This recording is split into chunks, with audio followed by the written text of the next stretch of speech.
time for another video from Daytona here on RACER.com. Got together 3 drivers from the Acura GTP program, starting off with our pal Simon Pagenaud, Ricky Taylor, and Tom Blomqvist. Simon and Tom from the Meyershank Racing team, Ricky Taylor from the new Wayne Taylor Racing with Andretti Autosport program, wanting to talk to them about this new hybrid vehicle, what it's like, what's different. Simon, certainly a veteran of many different prototypes throughout the year. Same with Ricky as well. So sat down, BS'd for about 15 minutes. Some of it was serious, some of it wasn't. We've kind of confirmed Blomqvist, bit of a pervert, you'll see and hear about that, but this is mainly about GTP, this cool new hybrid technology infused in IMSA's WeatherTech SportsCar Championship here starting in 2023. Very first race of this brand new era, just about to kick off. This isn't a serious conversation, is it? Oh, this is very serious. Is this about race cars? This looks a little bit too much like a prison lineup, but I like this. All right there, Acura IMSA GTP drivers, Simon Pagenaud on my left, Tom Blomqvist on my right, representing the mighty Meyershank Racing, defending champions in IMSA. In the middle, we have our Ricky Taylor. Should we get into the OnlyFans discussion? No, we'll leave that aside. We have our pal Ricky Taylor, Wayne Taylor Racing. Look him up, though. Yes, with Andretti Autosport, many times over a champion in IMSA. This new era. So do we not call Wayne Taylor anymore? Wayne Andretti. Is it Wayne Andretti? Yeah. We mixed up the letters to come up with RAT, like the old 80s rock Wayne band. Andretti. Wayne Racing, Andretti Autosport, Taylor, I think is what we had. But anyways, new era, obviously, with these GTP cars. Figured it'd be fun to sit down and just talk about them. Ricky, let me start with you, since I believe you might have the most DPI experience among the 3 of you. We're coming out of an era with the DPI cars that were highly refined, lots of fun aero bits on them, super efficient to drive. A lot of drivers said, boy, these things are you just think and it does what you want. So changes here with GTP. Cars we're talking about DPI here? DPI. Getting into GTP, well, you're not a very good driver, so you never said that, but no, never. We look at where we're at with GTP. Very different formula. Obviously, we've added some weight. We've gone hybrid, taken downforce percentages down quite a bit. This is a different animal. Tell folks about that, comparing what you had in DPI to this. This is something folks are going to have to get accustomed to watching. These cars move and wiggle and do a lot of things that we maybe didn't see before. Yeah, I think the DPI was very much a traditional race car, believe it or not. From the 70s. Yeah, from the 70s. It was actually, an Indy car doesn't even have traction control, so we had traction control on the DPI. But yeah, this new era, it's a whole different learning curve. We were talking about, different generations of drivers and how we've been lucky to kind of grow with it a bit. But yeah, it's changed a lot. And where the DPI was very logical, how you drove the car, it responded really well to your inputs, and you just kind of got in and you drove it. But the GTP cars, a lot goes on behind the scenes to make it feel like a normal race car. Driving it when everything's right feels the same. Feels very, very, very similar. Obviously heavier, less downforce, better tire, everything. But to get the car in the window, I think takes a bit more thought and work behind the scenes. 2 of you, Tom and Ricky, you 2 have been very involved in helping to develop this Acura RX 06 chassis leading up to our debut here shortly at the Rolex 24. Tom, I'd love to hear about that. You're not unfamiliar with developing race cars by any means, but at least here in America with a brand new prototype, I'd have to imagine this is a pretty cool undertaking for you and, honor and such to play such a big role. Yeah, I've been around the block a bit, in motorsport, that is, by the way. Yeah, I mean, actually, thankfully, Ricky did a lot of the early work. Is there a traction control setting for perversion? Because we need one for Blomqvist. This guy's off the rails, by the way. Go on. I'm trying to spice up your show, man. All right. Guys, stop laughing. No, I mean, to be honest, Ricky and the WTR boys did a lot of the early work, which was kind of nice because we could jump in at a slightly later stage. But nonetheless, yeah, I mean, it was a pretty, I would say, interesting process, thankfully. And, credit to Acura, Orica, and HPD. I think we hit the ground running with a really strong and well thought out package. So, got to give credit to the boys and girls, obviously, at HPD and back in France, who have kind of put this package, from the drawing board all the way through to production. So that's kind of made our lives, I would say, a lot easier. But yeah, it's been a fun process, and nonetheless, not taken away from anything they've done. We haven't had hardly any time to really get this car to this point that we're here, trying to go racing next weekend. So, in the grand scheme of things, we literally hit the track in anger probably not till really October. So, considering how little time that is, and when you think, generally the race cars should be developed over, normally a lot longer period, I think we've done a fantastic job. And I'm excited to, get this thing kind of racing in anger and see where everyone stacks up, because at the moment, no one has any idea. We're going to go to Father Time here. Pagenaud. Father Time. I'm going to get you, Marshall. I know. I can't wait. Simon, among our friends here, I'd say you have the most diverse prototype experience, whether it was LMP2 Acura with DeFerrin Motorsports, obviously, then the O2A, the LMP1 car, factory Peugeot driver at Le Mans and such, privateer Peugeot P1s. You've driven Corvette DPs. I mean, you've driven a lot of things. Where does this new hybrid GTP formula rank in terms of driving, in terms of cool? Where does it fit in among all the various amazing prototypes you've strapped into? Yeah, it's a good question. I think Tom would attest. I stepped out of the car the first day with a huge smile on my face. I really enjoy driving this car. It's extremely cool because you can adjust so many things at the wheel. Tom was saying we didn't really have time to do setup stuff yet, but there's so much you can do just, as a driver, trying to use the tools that HPD is giving you for the handling of the car on the steering wheel. It's just incredible. So you could play with it just like an Xbox and adjust the balance through the corner with the braking, the regeneration, and the power delivery. So it's really enjoyable. But the car itself, to me, feels a lot more refined than the DPI. And I like to think about my days at Peugeot. It's coming back toward those kind of cars. Wow. So that was very enjoyable because haven't had a chance to drive a car that refined in a long time. Ricky, I want to come back to something you mentioned before, and that was there's a lot going on behind the scenes with the car to make speed, to make it more refined to drive.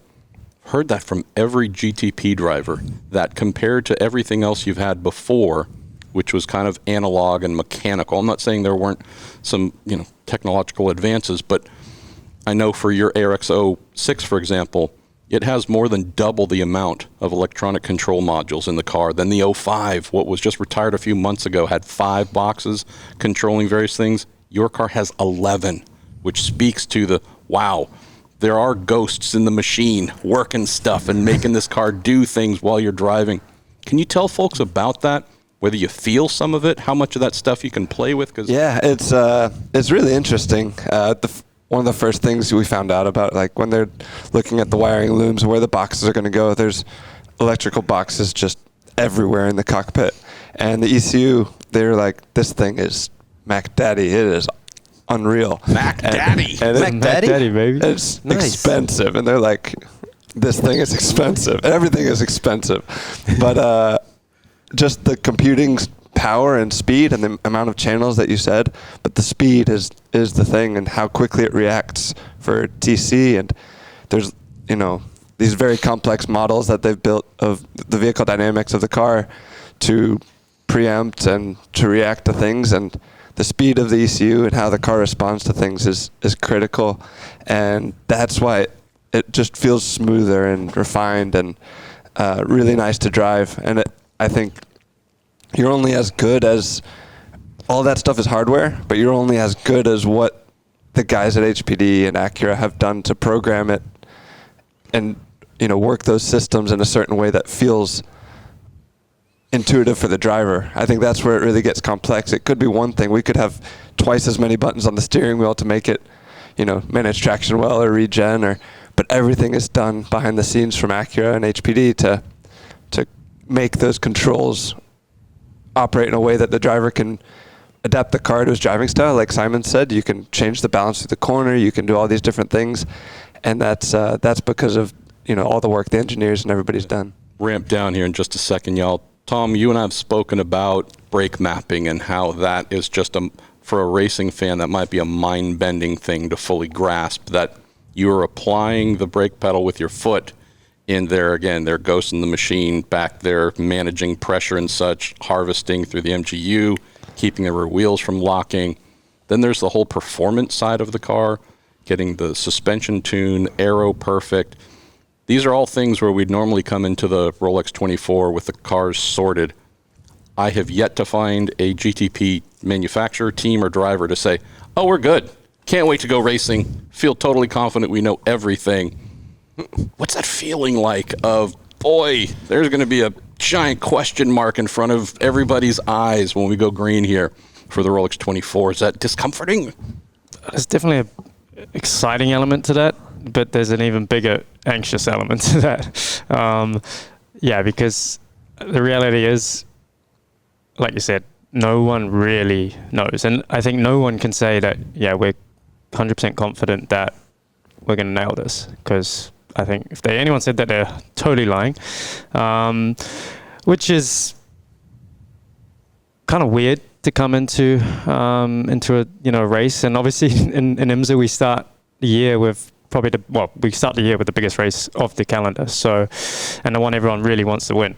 So it's definitely, there's it's a bit more pressure in the system. But it's just a matter of like making sure we've kind of done all our homework, because there's a lot of things that are outside of our control. We just got to make sure the things that are in our control, we don't get held back by, or that doesn't compromise our race. So it's literally going to come down to just everyone getting their heads together and just giving it their all, and making sure that no stones kind of left unturned. So it's definitely, man, it's this big question mark, because we're very confident that we have we've done a good job with the car, and we've got a good fast car, but this is going to be the first time we attempt to race for 24 hours. So and that's very demanding for any race car. So I love watching the GTP cars here in the slower corners, because coming in under braking, they're moving. Leaving the corners, they're moving. Everybody's hands are pretty busy on the steering wheel, coming back to that higher weight, less downforce. These cars seem like they might wear you out more than you might expect. Tell folks what it's like just from an effort, but maybe even a joy standpoint of having to extract lap time while working that steering wheel constantly to keep it pointed straight. Well, it helps to have power steering, that's for sure. It's busy out there, and especially with traffic. We're going to have such a big field this year. I don't remember, 64 cars? 61. 61? Ooh, that's a lot. And then you're going left, right, center. And not a lot of spares as well. So not a lot of spares. So you got to be conscious of that for sure. But you're never doing the same corner because of traffic, because of tire wear, because of the fuel load going down. We have a lot of fuel on board actually this year, just the way that the regulation is. So that's a lot of weight as well. That's changing through the stint. So you're constantly adapting. I found that fascinating. This is definitely going to be that adjustment period for everybody, for all the drivers, and throughout the 24-hour race, because like Tom said, we haven't really gone that far. So I can't wait to see how the track evolves and how the car goes with it, because that's going to give us an idea of the potential of the car for the future. Ricky, let's close with you, and this is maybe a little bit of an age-related thing. I think the first time I saw you in a prototype might have been a Brax Candies sponsored like Honda Daytona prototype, and it was kind of a clandestine whatever effort there back in the Grand Am days. You've been through a lot of eras of whether it's series names or formulas. Tell me about the energy, what you're seeing and feeling compared to the series and classes you've been in previously with GTP, whether it's fans, whether it's within the garages. To me, it feels like this is something really special. You seeing and feeling that? Oh, absolutely. Just walking through the paddock every day. You get here in the morning. The Roar is every year. The Roar is the most exciting day of the year, where you get to go see everybody's new cars and new paint schemes. And for the past 5 years, it's just been new paint schemes. Maybe a new car here or there, but this year you get to the paddock and it's not just new cars. It's a new level. And I was saying, or somebody stopped me today and said, man, how lucky are we to be here during this time? And as a driver, you don't know, motorsports goes in a bit of a cycle, and your career very well could just live on the downslope and sort of kind of coming back up. But we're really very lucky to be at this point in our careers at the peak of sports car racing, because it's very, very exciting. And to see all the new cars, big full-on factory support. Just driving down the pit lane, I don't know if you guys do it, but I'll look over at the Porsche one and wow, that's cool that we're racing against them. And why don't you just pull over and stop for a sec and just pop the door and take a closer look and then keep going?